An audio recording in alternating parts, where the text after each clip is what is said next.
sempre tentei unir a observação de aves com a pesquisa. Tanto que todos os roteiros que eu participo, que eu monto na Amazônia, eles são baseados em conhecimento de pesquisa, de conhecimento científico mesmo. Meus avós moravam no interior, em área de fazenda, mata. E meu contato com a natureza desde criança, desde 2 anos de idade, viajando durante as férias para o sul do Piauí, Gilgoés, uma área de cerrado. Então essa é a minha primeira lembrança de contatos com pássaros, assim. Chegou o período para fazer universidade e meio que naturalmente eu escolhi fazer biologia. No segundo semestre de graduação, calhou de ter um professor lá que tinha um laboratório, que trabalhava com passarinho. E aí eu cheguei lá, fiz a seleção, entrei, então comecei a trabalhar com passarinho nesse momento, assim. Então, em 2007, comecei a fazer viagens para fazer amostragem de aves e fazer diagnósticos de fauna. Então já fiz minhas primeiras viagens para a Amazônia já em 2009. Eu ainda não sabia que existia atividade de observação de aves nesse meu primeiro contato com a universidade. E aí eu lembro que teve uma época que apareceu uma espécie rara em Caxias, um jacu-estalo, e aí onde cruza um pouco a minha história, que foi quando eu conheci o Ciro. Aí juntou uma galera do Ceará, de Teresina e do Maranhão, lá em Caxias, para todo mundo ir atrás desse bicho. Aí a gente ficou na mata o dia inteiro, a gente passou uns 3 ou 4 dias lá, né? Aí o Ciro contou o que era, o que ele fazia, né? O guio, eu levo os gringos para ver os bichos no Nordeste, faço uns roteiros, eu falei, cara, que legal. A minha primeira guiada não oficial foi com os amigos, assim, que a gente foi para Altos, onde eu fazia um levantamento durante a minha graduação. Eu falei, eu queria ver o Du. Aí fomos lá com o Firmino, que é esse rapaz de lá de Caxias. Mostrei lá, foi meu primeiro contato de mostrar um passarinho para alguém que não era biólogo. Sempre gostei de trabalhar com evolução de aves, a taxonomia, aquele sonho, acho que quase todo biólogo, de descrever uma espécie nova. Aí, cara, fiquei sabendo que tinha uma pós-graduação em evolução em Belém, no Pará, pela Universidade Museu Paraense Emílio Guild. Aí de 2012 me mudei de Teresina para Belém, que eu moro lá até hoje.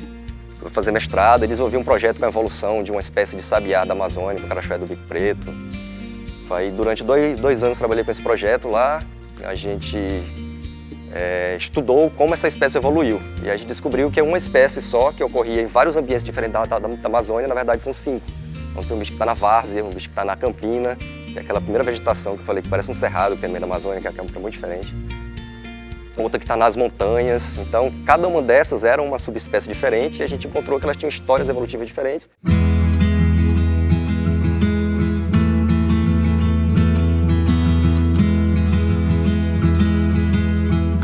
E não existia nenhum roteiro para o leste do Pará, extremo leste do Pará. E aí eu falei, olha, não tem nada aqui. Aí eu lembro que eu conversei com o Ciro, cara, tu sabe de alguém que guia para cá? Diga, pai, não sei, nunca ouvi falar. Aí comecei a oferecer um roteirinho curto em torno de Belém, que já tinha umas espécies legaisinhas, para brasileiro. Aí guiei o primeiro brasileiro, acho que em 2013, foi a primeira vez que eu guiei uma pessoa mesmo recebendo dinheiro para isso. Foi em 2013, eu estava no mestrado ainda, eu fiz isso ao mesmo tempo. E aí começa essa minha vida doida de guiar e pesquisar ao mesmo tempo. Eu faço isso até hoje. Eu finalizei o mestrado, comecei a expandir para áreas mais distantes. A maioria das áreas que eu conheço e que eu aprendi as espécies de lá são relacionadas à pesquisa. Então antes eu fui lá para fazer pesquisa, era um trabalho de pesquisa, e já ficava olhando, aqui tem essa trilha legal, tem uma estrutura boa, tem uma pousadinha perto, dá para montar um roteiro para cá depois. Essas coisas eu já ia pegando para no futuro, tipo coisa de 2 anos depois, já estava montando um roteiro, já tinha roteiro no Pará inteiro já, assim. E aí foi aí quando eu comecei a guiar mais sério, assim. Entrei no doutorado para trabalhar, aí já estava trabalhando com espécie de caatinga, evolução também. Trabalhar como as espécies da caatinga evoluíram, o papel do Rio São Francisco em separar as espécies, porque esse é um padrão que é muito comum na Amazônia. Trabalhei com espécies endêmicas da caatinga que só ocorrem lá. E uma coisa interessante disso é que como eu já guiava, e no Brasil a pesquisa é um negócio que tem pouco financiamento, né? Então a maior parte das minhas coletas durante o doutorado foi de grana proveniente dos roteiros que eu já comecei a fazer em 2013. E aí eu entrei no doutorado em 2015, que foi também a primeira vez que o Ciro ainda tinha Nordeste, que aí ele falou, Blito, que ele me chama de Blito, né? Blito, tô com uns clientes aqui, quero conhecer o leste da Amazônia aí, tu leva? Eu falei, pai, levo. Depois de 2015, a gente começou a trabalhar junto já, o doutorado eram 4 anos, e eu já estava nisso, guiando, eu já estava guiando mesmo, e já estava quase que 50% mesmo, guiando e fazendo pesquisa. Enquanto eu desenvolvi o projeto de doutorado, eu estava guiando, tipo, uns 4 meses do ano eu guiava, e o resto eu tentava terminar o doutorado. Aí, nesse meio tempo, foi quando descrevi a minha primeira espécie de ave, foi uma ave amazônica, do oeste amazônico. E ao fim do doutorado, um dos meus capítulos foi uma espécie nova para caatinga. O nome em português que a gente colocou foi choca do nordeste de cauda barrada. E o nome científico é Saccesphoroides niede-guidoni, em homenagem a Niede Guidon, uma arqueóloga famosíssima. Mudou o conhecimento sobre a arqueologia no Brasil. E ter descrito essa espécie lá foi bem legal. E isso tudo guiando ao mesmo tempo.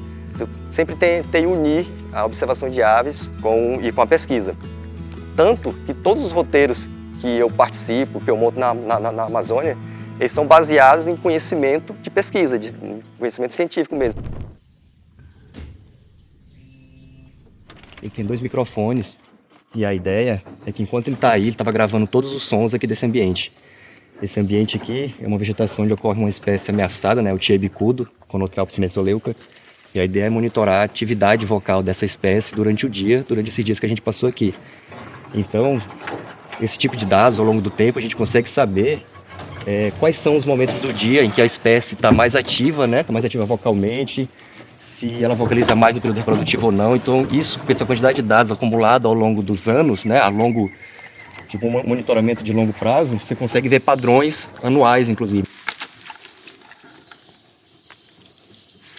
Configurações que eu pus, marca o horário, a localidade, o dia, a forma como ele está gravando.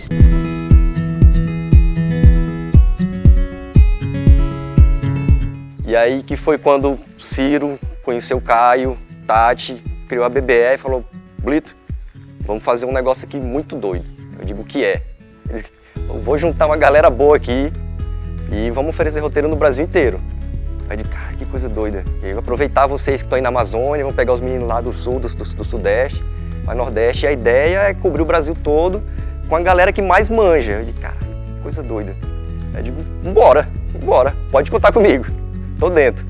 E aí, depois disso, cara, o crescimento foi incrível, assim, tanto de brasileiro, quanto dos estrangeiros procurando regiões da Amazônia que ninguém ia antes.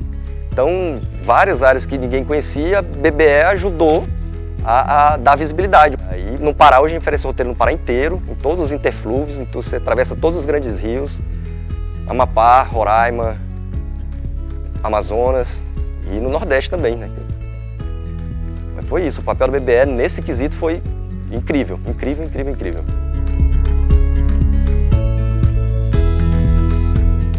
Sabe que tem todo um arcabouço por trás ali da empresa, da BBE, que dá esse apoio pra gente, qualquer coisa que acontecer, a gente tem com quem contar. Foi ficando mais fácil também pra gente que está em campo, então a gente fica muito mais tranquilo, a gente sabe que qualquer coisa que acontecer vai ter um apoio lá no escritório.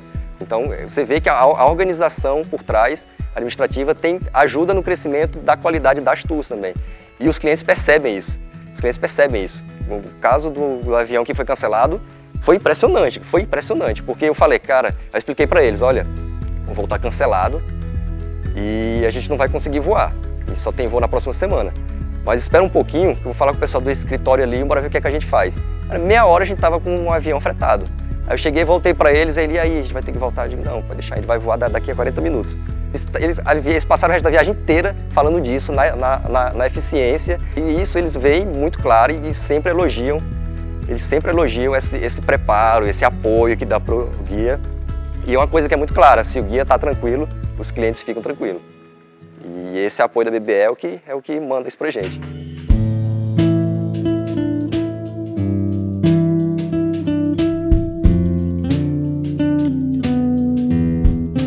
A satisfação de estar em campo, meu primeiro contato foi de estar em campo sozinho, né, sempre. Como pesquisador, normalmente você está só. E é diferente o sentimento, você tá na mesma emoção, você tá com a vontade de ver o bicho quando você tá só, mas quando você tá mostrando o bicho para uma pessoa que nunca teve nem naquele ambiente, nunca tinha visto uma floresta úmida, alta, é diferente. Então você vê uma pessoa que saiu dos Estados Unidos, por exemplo, veio para cá para passar uma semana na Amazônia, e aí você mostra para ele que aquela espécie que está ali, ela surgiu de um jeito. As minhas tours eu costumo contar uma história assim, né? Como eu venho de pesquisa, eu conto a história evolutiva, então eu meio que dou uma aula de biogeografia. Você mostra isso em campo para as pessoas ficam encantadas. E aí esse encantamento, essa ligação que a gente cria durante as tours, vários clientes viram amigos, assim. Depois acaba a viagem, manda e-mail, manda mensagem de Feliz Natal. Tem vários clientes. O Andy e a Jill Swash foram os primeiros clientes que o Ciro me passou, foram eles lá em 2015, se eu não me engano. Então, acho que são os clientes que são mais meus amigos, assim. Então, eram clientes que se tornaram amigos, voltam como clientes novamente, mas quando acaba a tour, somos amigos.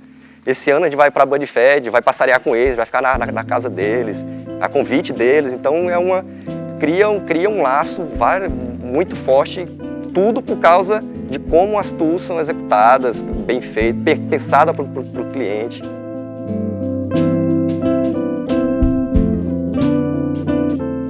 Tem várias situações de cliente chorar, e aí você fica assim, cara, que coisa doida. E a primeira vez que eu vi um cliente chorar, para mim, eu fiquei parado olhando, caralho, que coisa doida. E você vê que a pessoa sai satisfeita quando isso acontece.